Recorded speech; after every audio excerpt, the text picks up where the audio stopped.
चलिए पढ़ते हैं आज की कहानी की ओर। दोस्तों, ये घटना मेरे साथ आज से करीब 3 साल पहले घटी थी। उस वक्त जब मैं एक ट्रेन में सफ़र कर रहा था, जब रात को मुझे अपनी दीदी का कॉल आया तो मुझे पता चला कि एग्ज़ाम 3 दिन बाद सुबह होने वाली है।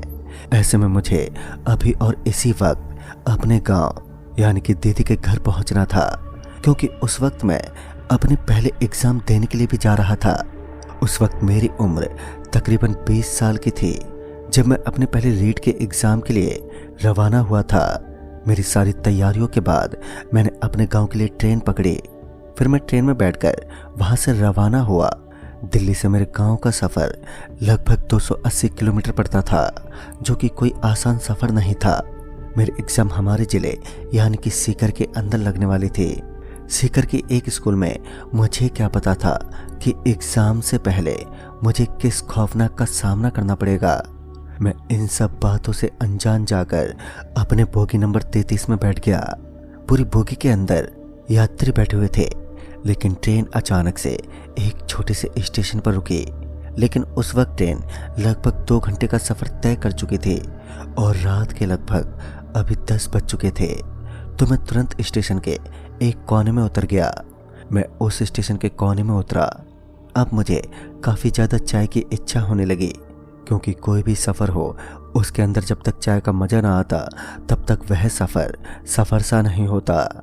ऐसे में मैं इधर उधर जाकर किसी चाय की टपरी वाले का इंतज़ाम करने के लिए उसे ढूंढने लगा, लेकिन चारों तरफ मुझे कोई भी नहीं दिख रहा था। लेकिन फिर मेरी नज़र अचानक से एक चाय वाले पर पड़ी, जो कि वहाँ से लगभग 200 मीटर की दूरी पर था। मैं तुरंत ही अपनी धुन में उस तरफ चल पड़ा। तभी अचानक से जब मैं उस चाय की टपरी वाले के पास पहुँचने ही वाला था कि मुझे पीछे से किसी ने मेरा नाम लिया और मुझे पीछे से पुकारा। उसके बाद जब मैं पीछे की तरफ पलटा तो मुझे दूर दूर तक कोई भी नहीं दिखा। मुझे लगा कि शायद ठंड का समय है और किसी का मेरे जैसा ही नाम होगा, तो मुझे रात के सन्नाटे में ऐसे ही सुनाई दिया होगा। और यही सोचकर मैं एक बार फिर सामने की तरफ पलटा तो मेरी आंखें फटी की फटी रह गईं, क्योंकि इस बार मैंने देखा कि वहाँ पर मुझे कोई भी नहीं दिखा। न ही तो मुझे वहाँ पर कोई चाय की टपरी वाला दिखाई दे रहा था और न ही कोई इंसान। तभी मेरी नज़र एक बार फिर थोड़ी दूरी पर पड़ी तो मैंने देखा कि वह चाय की टपरी वाला अब मुझसे लगभग कुछ दूर आगे एक बार फिर दिखाई दे रहा था। मैं तो एकदम से हैरान रह गया, क्योंकि ऐसा कैसे हो सकता था। अभी अभी तो वह मुझे अपने से बस कुछ ही दूरी पर नजर आया था, लेकिन उसके बाद मुझे लगा कि ज़रूरी है मेरा कोई वहम होगा, क्योंकि कुछ देर पहले मुझे वह चाय की टपरी वाला काफ़ी दूरी पर नजर आ रहा था। तो ऐसा हो सकता है कि मुझे कोई गलत फहमी हुई थी। मैं चुपचाप उस चाय वाले की टपरी की तरफ चल पड़ा, क्योंकि मुझे चाय की लालच थी और मुझे फंसाने के लिए शायद इतना काफ़ी था। फिर मैं चाय पीने के लिए उस टपरी वाले के पास पहुंच गया और इस बार मैं उसके पास पहुंचने में कामयाब हुआ। और जब उसके पास पहुंचा तो मैंने देखा कि उसके पास मेरे अलावा कुछ और आदमी भी बैठे हुए थे, जो कि चाय की चुस्की ले रहे थे। मैंने उन पर ज़्यादा ध्यान नहीं दिया और चाय का ऑर्डर किया। मैं आराम से चाय की चुस्कियाँ लेता हुआ अब चाय पीने लगा। अचानक से मुझे मेरे गले के अंदर कुछ अटका हुआ महसूस होने लगा। जब मैंने अपने मुंह के अंदर हाथ डालकर निकाला तो मैंने देखा कि वह कोई सफ़ेद सफ़ेद सी चीज़ थी, जो कि मेरे गले के अंदर अचानक से ही फंस गई। फिर मैंने उसे किसी तरह अपने गले से बाहर निकाल दिया और फिर जब उसे गौर से देखने लगा तो मैंने पाया कि वह कुछ और नहीं बल्कि एक हड्डी थी। फिर मैं गुस्से से चाय वाले पर भड़कते हुए बोला, अबे साले, लोगों को कुछ भी पिलाएगा? और फिर मेरे इतना बोलते ही वह चाय वाला शायद एकदम से डर गया। मैंने उसे वह हड्डी भी दिखाई, लेकिन उसके बाद मैंने उससे कहा कि अच्छा ये बताओ कि इसके अंदर यह जानवर की हड्डी कहाँ से आई? अचानक से उस चाय वाले का चेहरा सफ़ेद पड़ने लगा। शायद वह अब बहुत ही ज़्यादा मुझसे डर चुका था। और फिर अचानक वह एक मोटी आवाज़ में मुझसे बोल पड़ा, साहब ये कोई जानवर की हड्डी नहीं है बल्कि इंसान की हड्डी है।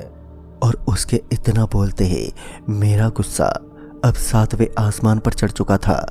मैंने तुरंत ही उसका कॉलर पकड़ा और उसे एक दो तमाचे मारने की मैं कोशिश करने लगा, लेकिन मैंने देखा कि मेरा हाथ उसके आर पार हो गया। ये सब देखने के बाद मेरे तो रोम रोम में डर पैदा होने लग गया। अब मैं इस कदर डर चुका था कि मैं ट्रेन की तरफ चलने लगा, लेकिन मुझे याद आया कि ट्रेन को चलने में अभी भी 1 घंटे का वक्त बाकी है। फिर मैं किसी तरह उस जगह से ट्रेन के पास पहुंच गया, और जब मैं ट्रेन के पास पहुंचा तो मैंने देखा कि वहां पर ट्रेन रुकी हुई थी। दरअसल आगे से किसी खराबी की वजह से ट्रेन को चलाने में थोड़ा समय लगने वाला था, मगर उसके बाद ट्रेन को चलने में थोड़ा समय लगने वाला था मगर उसके बाद मैं जाकर बोगी नंबर 33 में बैठ गया।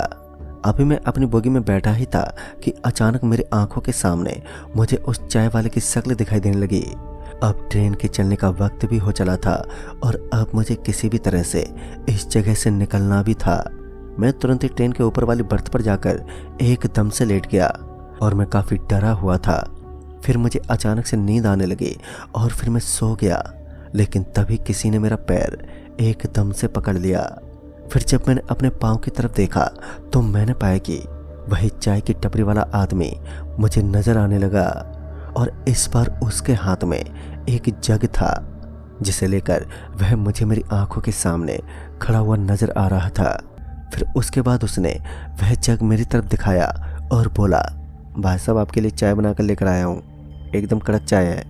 मैंने उस जग के अंदर झांकते हुए देखा तो मेरी आंखें खुली की खुली रह गईं। सच में उस वक्त मैं पूरा अंदर तक अब हिल चुका था, क्योंकि मैंने देखा कि उस जग के अंदर कोई चाय नहीं बल्कि वह जग खून से भरा हुआ था, और उसे देखने के बाद मेरी तो चीख ही निकल पड़ी। उसके साथ ही मेरा ये बुरा सपना भी टूट गया। दरअसल ये मेरा बहुत ही बुरा सपना था, लेकिन इस बार सच में किसी ने मेरा पैर पकड़ लिया। मैंने देखा कि वह कोई और नहीं बल्कि सपने के साथ साथ असलियत में दिखने वाला चाय की टपरी वाला आदमी ही था, जो कि बार बार मुझे सताने का काम कर रहा था। और इस बार उसके हाथ में वही जग मुझे नजर आ रहा था जो कि कुछ देर पहले मैंने अपने सपने में देखा था, जहां पर मुझे उस बोगी में दोपहर के लगभग 1 बजे बहुत सारे यात्री दिखाई दे रहे थे। तो अब मुझे दूर दूर तक केवल पसरा हुआ सन्नाटा ही नजर आ रहा था। अब मुझे किसी भी तरह अपने घर का इंतजार था कि मैं कब अपने घर पहुंच जाऊं और अपनी जान बचा लूं, वरना शायद ये चाय वाला मेरी मौत का कारण भी बन सकता है। और यही सोचते हुए मैं अपने आप को संभालते हुए किसी तरह वहां पर बैठा हुआ था, लेकिन अब भी मेरे दिल के अंदर उसी चाय वाले का चेहरा साफ साफ दिख रहा था, जो कि मुझे बार बार अपने डर और खौफ के आतंक में डाले जा रहा था। हालांकि उसने मुझे एक बार भी कोई नुकसान पहुंचाने की कोशिश नहीं की, मगर फिर भी मुझे उसका बहुत ही ज़्यादा डर लग रहा था। ट्रेन थोड़ी दूर आगे जाने के बाद अचानक से एक स्टेशन पर रुकी। फिर मैं जल्दी से ट्रेन से बाहर निकला तो मुझे आगे की बोगी में भी कोई नज़र नहीं आया। उस बोगी में किसी आदमी का ना होना एक लाजमी सी बात थी, क्योंकि रात के लगभग 3 बज रहे थे और वह एक ऐसा वक्त भी होता है जहां पर ट्रेन के अंदर यात्रियों की संख्या लगातार गिरती ही जाती है। मैं अभी फिर से अपनी बर्थ पर आकर लेट गया, क्योंकि मैं ट्रेन की किसी और सीट पर बिल्कुल भी नहीं बैठ सकता था। फिर अचानक से किसी ने मेरा नाम लेते मुझे पुकारा। मुझे लगा कि शायद ऐसा भी तो हो सकता है कि कोई मेरा जानकार हो। जब मैं ट्रेन में इधर उधर देखने लगा तो मुझे वहां पर कोई भी नजर नहीं आया। मेरा तो एक पल के लिए अब दिमाग ही घूम गया। लेकिन अभी भी मेरा सफ़र 8 घंटे का बचा था, और उस 8 घंटे के सफ़र में मैंने बहुत सारी मुश्किलों का सामना किया, लेकिन किसी तरह मैं अपने गांव पहुंच गया। जब मैं अपने गांव पहुंचा तो लगातार मुझे उल्टियां होने लगी, साथ ही मेरे शरीर के अंदर अलग सी गर्मी उत्पन्न हो रही थी और बार बार मुझे उल्टियां ही हो रही थी। और वह उल्टियां एकदम उस चाय जैसी ही थी, मानो उस चाय की वजह से मेरे शरीर के अंदर अब लगातार सब कुछ ऐसा हो रहा था। फिर उसके बाद मैंने अपनी मम्मी को मेरे साथ हुई घटना के बारे में बताया।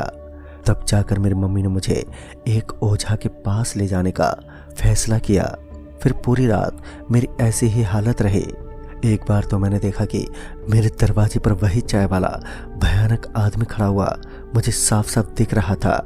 उसका पूरा शरीर अब बदल चुका था। मैंने देखा कि उसके पूरे जिस्म पर किसी के पीटने के निशान थे, मानो किसी ने उसे बहुत ही बुरी तरीके से मारा हो। उसके बाद दूसरे ही दिन मेरी मम्मी मुझे एक बाबा के पास लेकर गई। वह बाबा हमारे गांव के हनुमान जी के मंदिर में पूजा किया करते थे। उन्होंने मुझे देखते ही कहा, आपके बेटे पर किसी बहुत ही बुरी ताकत का साया है। और फिर जाकर मैंने खुद ही मेरे साथ हुई पूरी घटना के बारे में बताया।